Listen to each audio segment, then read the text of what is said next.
Hello बच्चों, बाल मंदिर के इस YouTube चैनल में आपका स्वागत है। बच्चों, हम लोग बात कर रहे थे नाभिकीय भौतिकी के बारे में। हमने शुरुआत की थी अपना नया चैप्टर नाभिकीय भौतिकी, जो हम अपना 5वां चैप्टर पढ़ रहे हैं बच्चों, जिसमें पहले लेक्चर में मैंने थोड़ा इंट्रोडक्शन दिया था और कुछ परिभाषाओं की बात कर रहा था, जिसमें मैंने एक परिभाषा आपको लास्ट लेक्चर में करवाई थी। उसका नाम क्या था? समस्थानिक आइसोटॉप्स। ये मैंने आपको कल करवाई थी, समस्थानिक। और मैंने इसके बारे में आपको क्या बताया था कि ऐसे परमाणु जिनकी परमाणु क्रमांक तो क्या हो, समान हो, परंतु द्रव्यमान संख्या क्या हो, भिन्न भिन्न हो, उनको हम क्या कहते हैं? समस्थानिक कहते हैं। ध्यान रखना, ये मैंने बताया था। सबसे अच्छा एग्जांपल कौन सा था? 1H1, 1H2 और 1H3। ये हाइड्रोजन के 3 समस्थानिक है। एक को बोलते हैं प्रोटियम, एक होता है ड्यूटेरियम और एक होता है ट्रिटियम। ये मैंने आप लोगों को बताया था लास्ट लेक्चर के अंदर बच्चों। ये वाली चीज हम कर चुके थे। और ध्यान रखना, इसको अक्सर ऐसा भी लिखते हैं 1H1। ध्यान रखना, ये भी होता है तरीका, दोनों एक ही बात है, चाहे ऐसे लिखो चाहे ऐसे लिखो।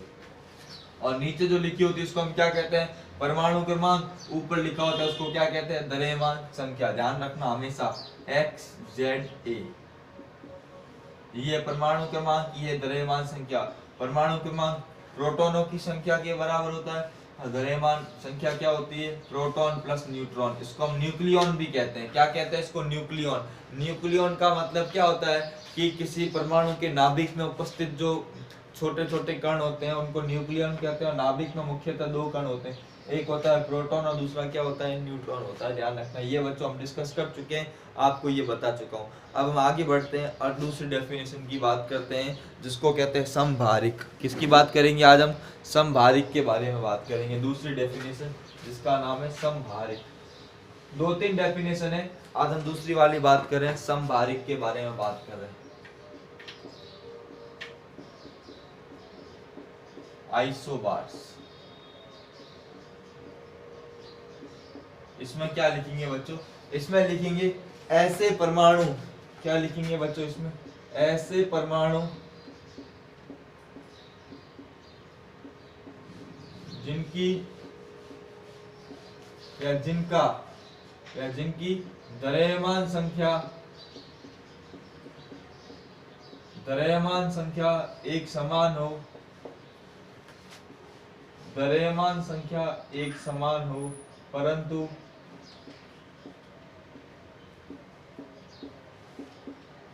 परमाणु क्रमांक भिन्न भिन्न हो। द्रव्यमान संख्या एक समान हो परंतु परमाणु क्रमांक भिन्न भिन्न हो, क्या कहलाते हैं? समभारिक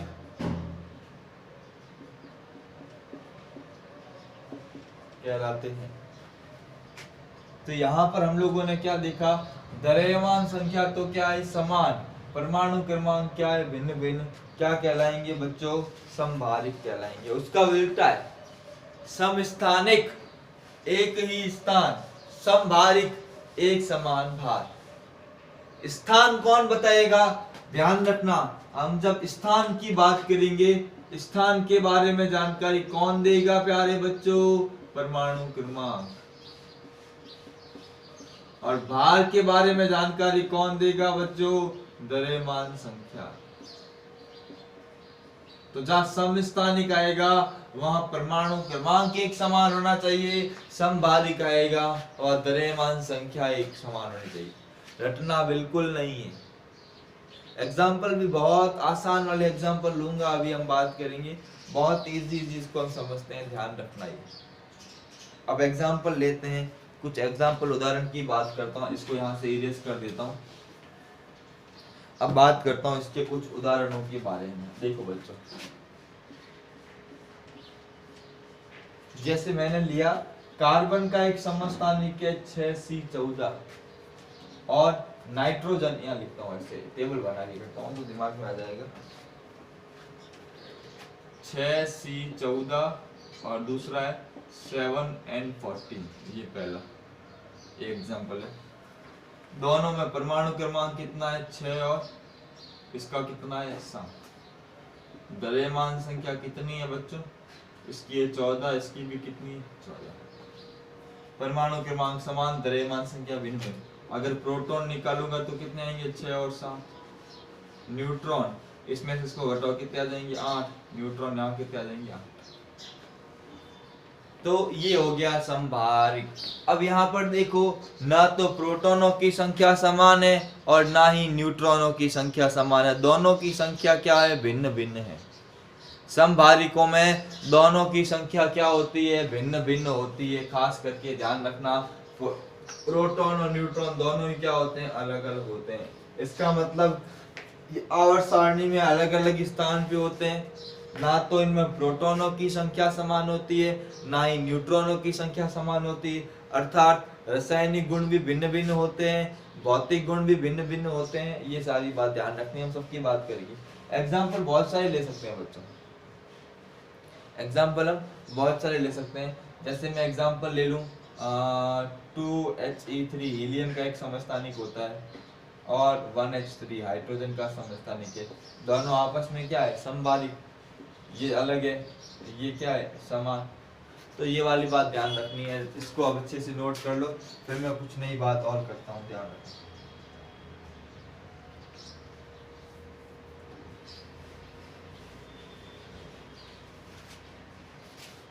अब लिखता हूँ इसके गुण, क्या लिखता हूँ इसके गुण। ये एग्जाम्पल वाली चीज मिटा रहा हूँ, गुण लिख लेता हूँ।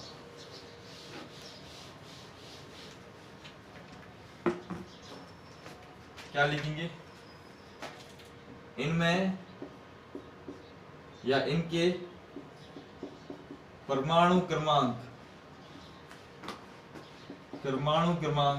भिन्न भिन्न होने के कारण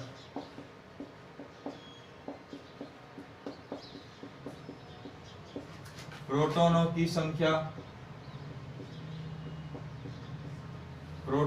संख्या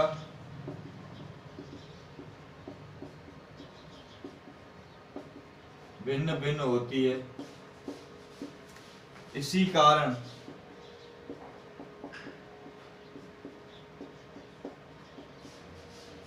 कारण इन्हें आवर्त सारणी में भिन्न भिन्न स्थान दिया जाता है,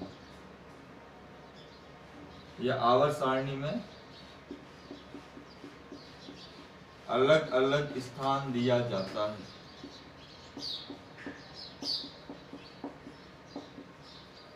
ध्यान रखना, ये इसकी पहली विशेषता है। आवर्त सारणी में इन्हें अलग अलग स्थान पर रखा जाता है। ध्यान रखना, ये आपको पता होना चाहिए। ध्यान रखना। तो क्योंकि प्रोटॉनों की संख्या अलग अलग है और परमाणु क्रमांक अलग है, प्रोटॉन की संख्या अलग है, सीधी सी बात है। तो अलग अलग परमाणु क्रमांक होंगे तो इनका स्थान भी क्या होगा अलग अलग होगा।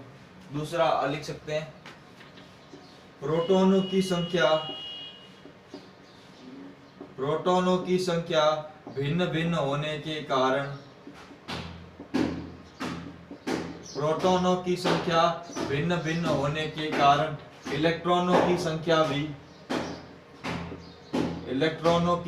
भी भिन्न भिन्न होती है। इस कारण इनके रासायनिक गुण भी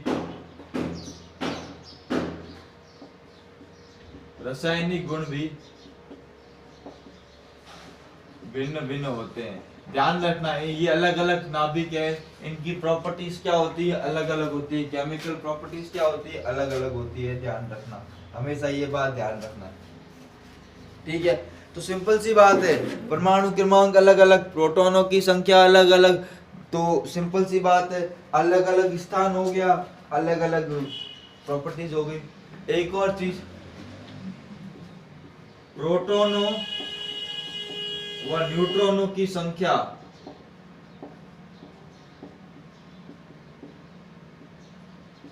भिन्न भिन्न होती है, परंतु प्रोटॉन व न्यूट्रॉन की संख्या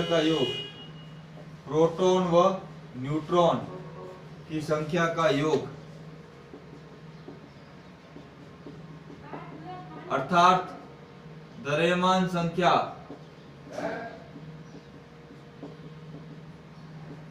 एक समान होती है।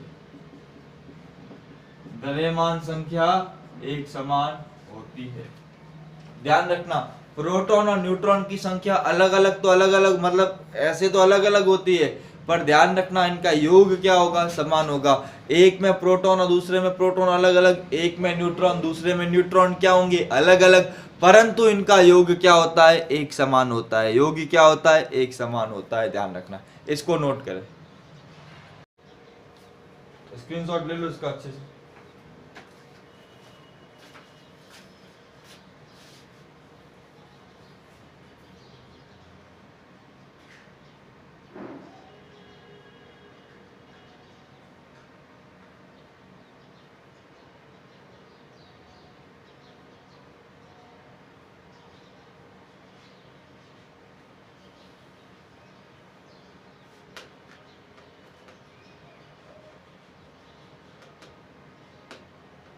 ठीक है बच्चों, आगे बात करते हैं सम न्यूट्रॉनिक। किसकी बात करते हैं, सम न्यूट्रॉनिक।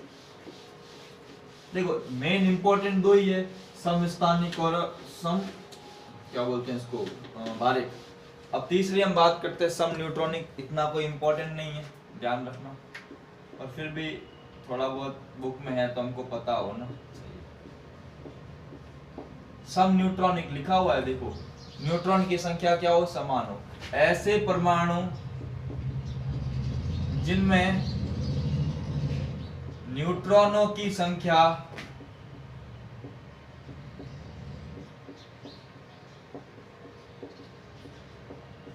एक समान हो,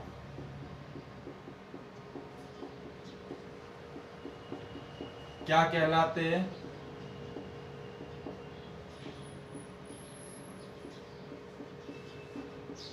सम न्यूट्रॉनिक कहलाते हैं।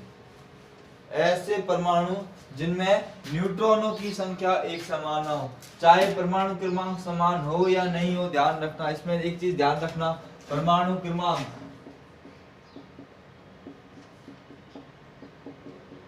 व द्रव्यमान संख्या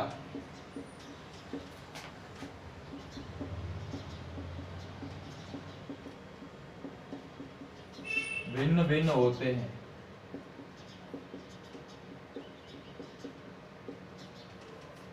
ये खास करके ध्यान रखना, परमाणु क्रमांक और द्रव्यमान संख्या का कोई लेना देना नहीं है। एग्जांपल 1H3 और दूसरा इसका ले लिया 2He3। इसमें A कितना है, Z कितना है 1, और यहाँ कितना है 2। A कितना है 3 और यहाँ कितना है 3।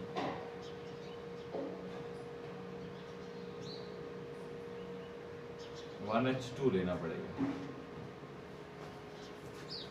A कितना है 2 और A कितना है 3। और यहाँ पर अब प्रोटॉन कितने हो गए 1, और यहाँ भी कितना हो गया 2। न्यूट्रॉन कितने हो गए 2 माइनस 1 1, 3 माइनस 2 कितना हो गया 1। तो यहाँ पर न्यूट्रॉनों की संख्या क्या है, एक समान है। ऐसे नाभिक क्या कहलाते हैं, सम न्यूट्रॉनिक। क्या कहलाते हैं, सम न्यूट्रॉनिक। ऐसे परमाणु जिनमें न्यूट्रॉनों की संख्या क्या हो, एक समान हो, सम न्यूट्रॉनिक कहलाते हैं। क्या कहलाते हैं, सम न्यूट्रॉनिक कहलाते हैं। ध्यान रखना, खास करके ध्यान रखना। जैसे एग्जांपल ले लिया 3Li7 लिथियम का समस्थानिक 3 और 4 बेरिलियम 8, ये भी आपस में कैसा हो गया, सम न्यूट्रॉनिक। कैसा हो गया, सम न्यूट्रॉनिक हो गया। ध्यान रखना, तो ये आप लोगों को खास करके ध्यान रखना है, सम न्यूट्रॉनिक के बारे में आपको पता होना चाहिए। ठीक है, तो बच्चों ये नोट कर लो।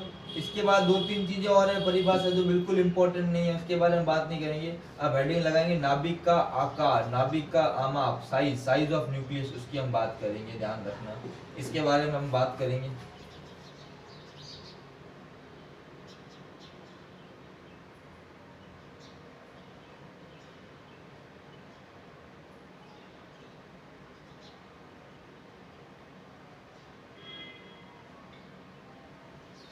ठीक है,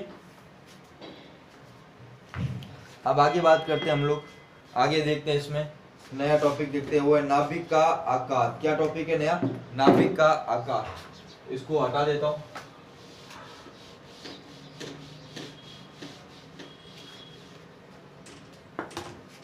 नाभिक का आकार, साइज ऑफ न्यूक्लियस।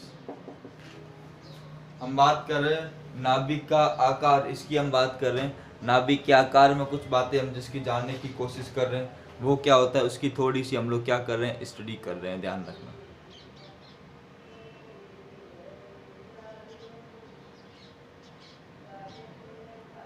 ठीक है, तो देखो नाभिक के आकार के बारे में बहुत सारी बातें थी, हमने थोड़ा वहां पे भी बात की थी जब हम लोगों ने रदरफोर्ड का अल्फा कण प्रकीर्णन प्रयोग किया था, तब भी हमने बात की थी, ध्यान रखना। इसको आप समझते हैं तो ध्यान रखना, नाभिक के आकार के लिए क्या किया जाता है, नाभिक के ऊपर क्या किया जाता है,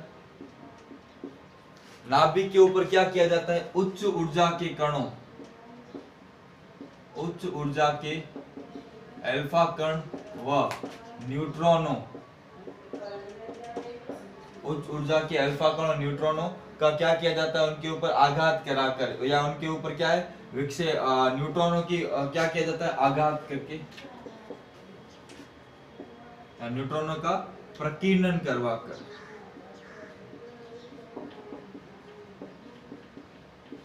नाभिक के आकार का अध्ययन किया गया है। नाभिक के आकार का अध्ययन किया गया है। ध्यान रखना, देखो ये छोटी सी बात ध्यान रखनी है। हम लोगों ने आपको मैंने बात बताई थी कि जैसे नाभिक है, अल्फा कण आएगा टकरा कर कहां वापस चला गया, इस आधार पे हम लोगों ने वो दूरी निकाली और उसकी त्रिज्या की गणना की। वैसे ही न्यूट्रॉनों का भी प्रकीर्णन करवा के हम लोग ये बात कर सकते हैं, और न्यूट्रॉनों के प्रकीर्णन से हमें एग्जैक्ट उसकी आइडिया मिल गया। और ध्यान रखना इसमें हमें नियम क्या मिला कि नाभिक का आकार, नाभिक का आकार उसकी द्रव्यमान संख्या, उसकी द्रव्यमान संख्या a की घात 1/3 के समानुपाती होता है। नाभिक का आकार या त्रिज्या, या आकार को हम लोग क्या बोल सकते हैं, त्रिज्या बोल सकते हैं। ध्यान रखना, क्या बोल सकते हैं, त्रिज्या बोल सकते हैं।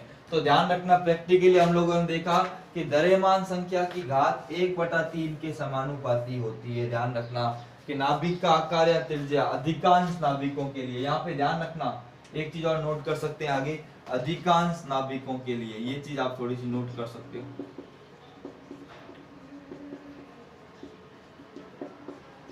के लिए नाभिक का आकार या त्रिज्या उसकी द्रव्यमान संख्या की घात 1/3, r समानुपाती a की घात 1/3, और r जब हटाएंगे तो यहाँ पे क्या आएगा, r0 a की घात 1/3।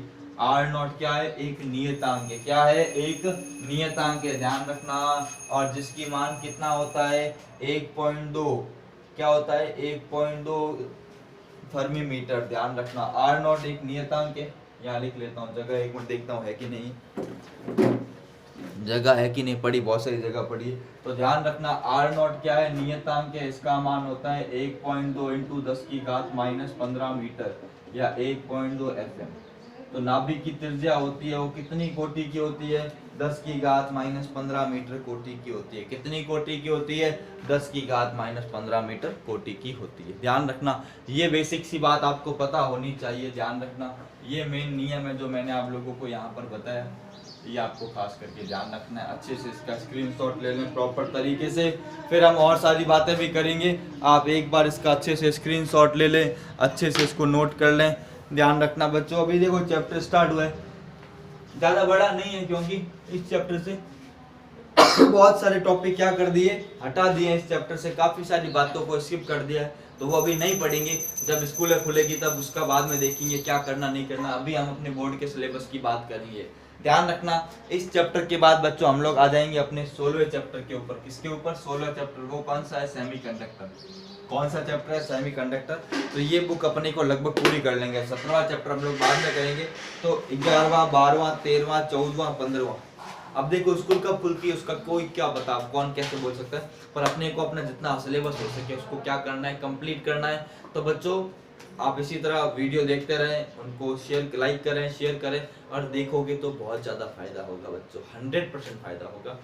तो वीडियो को लाइक करें, चैनल को सब्सक्राइब करें, ठीक है। तो बच्चों तब तक के लिए शुक्रिया, ठीक है, मिलते हैं अगले लेक्चर में।